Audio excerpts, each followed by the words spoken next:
In this video, I'm going to show you exactly how I was able to fix YouTube video shows black screen and audio only. So I had this problem a lot before and this is how I fixed it. I firstly closed my YouTube app and instead I went into the settings app on my phone. And in here I scrolled down, I clicked on general and then I clicked on storage right here as you can see. And now what we need to do in here is to just simply wait for all of the apps in here to load as you can see. So just simply wait a couple of seconds for it to load here and then scroll up, click on search for YouTube here and click on the YouTube app. Now click on offload app and once again in here click on offload app. Just wait a couple of seconds for it to load here. So we need to just wait a couple of more seconds until we can see reinstall app in here.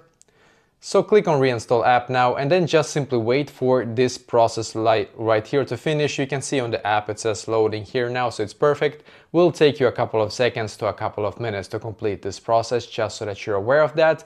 And when it's done, go back and try once again and hopefully now it's going to work for you as well.